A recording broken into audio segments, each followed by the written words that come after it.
this is Kapowski Reads, and welcome to my Reading Scottish wrap-up for July. And in a slight change to the usual, I have actually read 5 books by Scottish authors this month instead of the usual 4. Purely because I read a recommended to me author and ended up reading their entire back catalogue. So I was aiming for 4 and I got 5, and I'm pretty happy with that. As always, if you have read any Scottish fiction that you want to recommend to me, please leave a comment below. I love getting recommendations, especially when it comes to Scottish literature. So let's go through what I read this month. It's been a busy month. So first up, I read The Quaker by Liam McIlvanney, and this is crime fiction, Scottish crime fiction, and it is set in the late 1960s in Glasgow, and there's a serial killer on the loose. And while I was reading this book, I realised that the story seemed really familiar, and I was a little bit worried that perhaps I had read this book before. But no, the book was inspired by Bible John, who was a real serial killer in Glasgow in the late 1960s.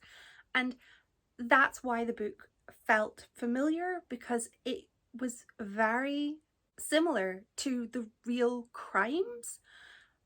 Of course, there was a point when it veered away from fact into deeper fiction, but I did quite enjoy that it was at least inspired by something I was familiar with, in addition to being set somewhere that, again, I used to live in Glasgow, so I'm fairly familiar with the city, especially the area where a lot of the murders took place. I don't know if that's a good thing. In addition to there being a murder investigation, there's also another storyline regarding a heist, which is not usually my kind of thing. I'm not overly into heists, but I thought I wasn't overly into Scottish crime, and here we are. I really enjoyed it. I really enjoyed the way the two storylines sort of felt so separate, and I was really excited to continue reading it to find out how they merged, and the way that they did was just excellent. I really enjoyed this book, and it just felt so creepy. So creepy. And I didn't see I didn't see the twists coming at all. I didn't notice any of the dodginess. I don't know if the signs were even there, but I was kept guessing all the way to the end. I really liked the detectives. We had a classic mix of the loner and the grumpy cop who's just seen it all and he just wanted to go home. I really liked those two detectives working together, and I really enjoyed this book. And despite being loosely inspired by true crime, it didn't glorify anything, which I thought was pretty good. And I really enjoyed this, and I think there is a second book that is out already in this series, which I want to read. So I'm going to be trying to do that. The next book that I read was Hold Your Tongue by Deborah Masson, and this was another Scottish crime novel. I was very much in the mood for some crime, as you can see, and this was all about another serial killer. Am I okay? Why am I reading so many serial killer books? I'm fine. And in this book we have the sort of classic police detective returning to work after a very dramatic exit and being tasked with finding a serial killer who has been leaving their victims mutilated and with newspaper cuttings pinned onto them in a sort of almost a hint sort of way. And I started reading this and thought I might have to DNF this book, because the description, I'm so queasy when it comes to gore, and the description of the body it wasn't overly gory. It was just, for me, I was a little, oh no, it was giving me a bit of the book. But I got past that and I absolutely loved the book. I just had to get past a one sentence that described an act that just made me feel so sick.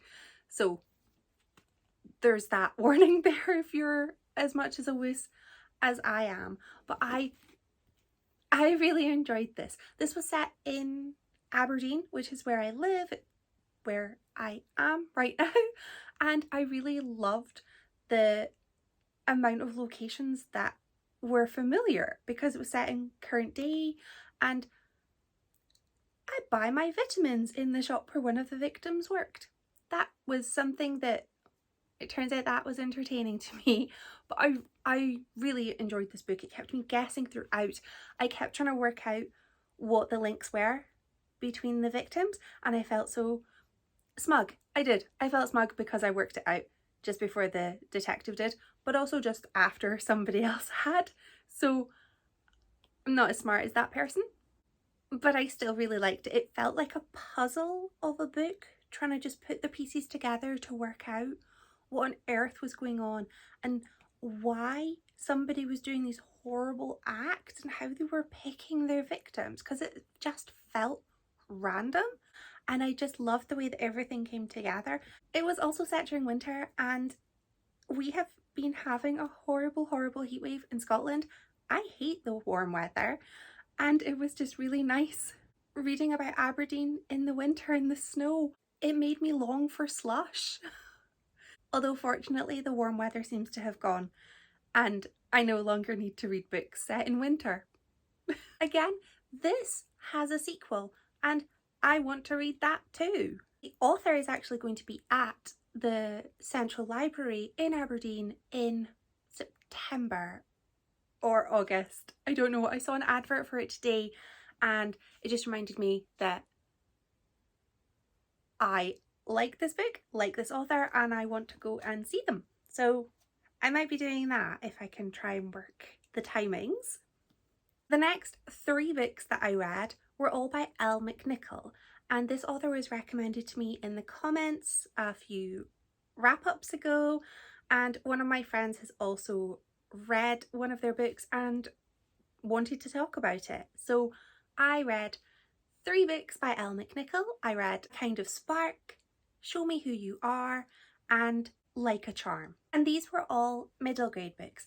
And because I just read a few books about serial killers, I kind of needed something a bit lighter, which was what made me look to my middle grade shelf. And I really enjoyed these books. Each of these books was about the main character being neurodiverse. And I don't feel like I have read many books with neurodiverse protagonists.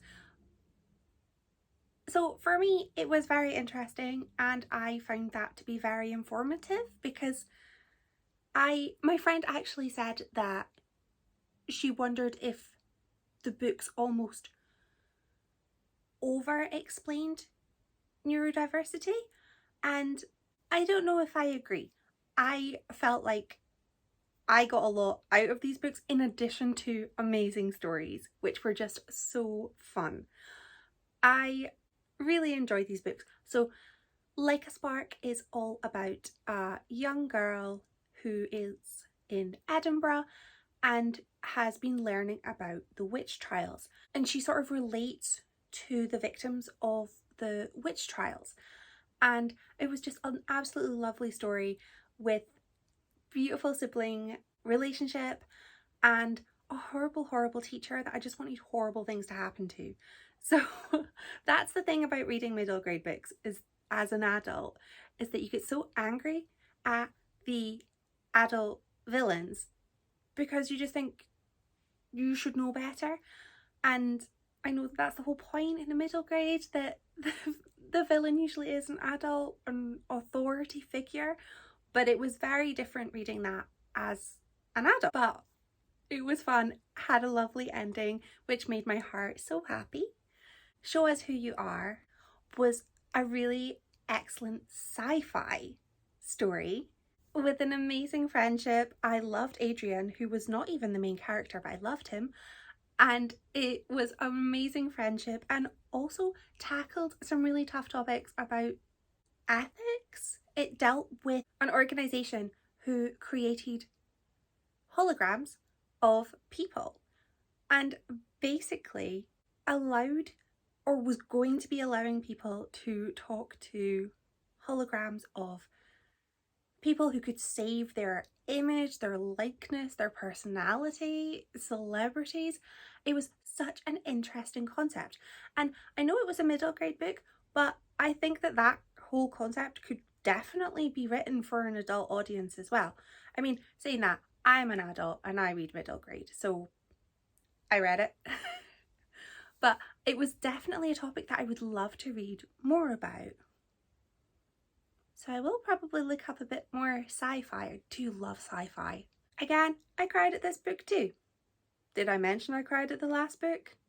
Spoiler, I cried at the next book too, which was called Like a Charm. And in this book, the main character, again, neurodiverse, was experiencing some sort of magic going on. And I loved it. I felt very passionate towards the beginning, overly passionate really, while reading a middle grade book, but I was very invested very quickly, and I loved the way that she learned to embrace her skills. It was filled with Scottish myths, and I love books with myths, I love books with legends, I love books with magic, and this had all of that. It also had some really interesting family dynamics too. It dealt a lot with grief and with estrangement, and that's something that I just really enjoyed. So I love those, and I'm so sad that there aren't any more books by this author. I'm hopeful that there will be more because they were just so joyful and, you know, really quick reads, and really just made me so happy. They warmed my soul, which was what I needed after reading about serial killers. So the last book that I read was an ARC, which I was ridiculously excited to receive because it is What Happens in Dubai by Sophie Gravia. If you've been here for a while, you may know that I loved A Glasgow Kiss by Sophie Gravia. It made me cackle like a mad witch. And What Happens in Dubai is the sequel to A Glasgow Kiss. I do feel like it could be easily read as a standalone though, to be honest. I think if you loved A Glasgow Kiss, you'll love this book. So Zara is 30, flirty, and not thriving. She's not okay. She's nursing herself after a very heartbreaking breakup and is back on the dating scene in Glasgow with hilarious results. I started cackling round about 6% into this book. My poor neighbours just had to listen to me trying not to cackle and failing miserably because I just laughed so hard. I laughed until I cried, which is what I was hoping I would get in this book, and it's what I got. I love Zara. I wish she would shower more, but then some of the fun stories wouldn't happen. This book was absolutely just almost ridiculous in a way. It was realistic, but realistically ridiculous, if that makes sense. It was like a beautiful amalgamation of listening to your friends' disastrous dating stories, and I just loved it. I also really loved that Zara's intelligence really got a chance to shine, because while you're reading the book you just sort of think, oh well, she's a bit silly, she's a bit wild, but she is actually an amazing businesswoman and a talented nurse and talented at aesthetics. And I loved getting a bit more of her best friend Ash, who did feature in the first book too. I thought this book was it was a wild ride of a book. I genuinely had no idea what was going to happen next, but I just wanted good things for everybody in this book, and it was so full of witty quotes that I can see myself tabbing and coming back for more cackling. I don't know what it is about this series that makes me cackle as opposed to laugh. I mean, this is not a book that I could read in public. No, I would scare people with my guffaws. It was so funny, and I heartily recommend it to anybody who enjoys erotic romp of a book. I hope there are more books that document Zara's escapades, because I would happily read a massive series of them. This series is just something that just, oh, you know when you just want like a really good laugh and you just want to sort of, I don't want to say chicken soup for the soul, because I think that's more about heartwarming things. There were elements of a heartwarming nature in this book, but mainly this just made me howl with laughter. And I worry that my neighbours are now going to be angry at me because of my loud chuckling. I tried to hold it in, but I just could not. I do have a pre-order for this book anyway, so I will be getting my own copy, my own physical copy, and I will be tabbing that for days when I feel sad and I want to laugh. So I'm very excited about that.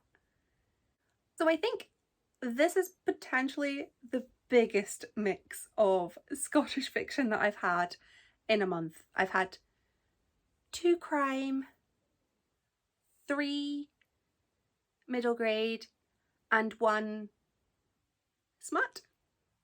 Hilarious smut, but it's very saucy. That's 6 books. I've read 6 Scottish books this month, not 5. I've been saying 5. It's 6. Can I just edit that to the beginning? Probably not. So I read 6. That's definitely the most Scottish fiction that I've read in a month. Clearly, I'm exhausted after going into the office today, and I think that I'm gonna just stop now because I am rambly. So thank you so much for watching. Bye!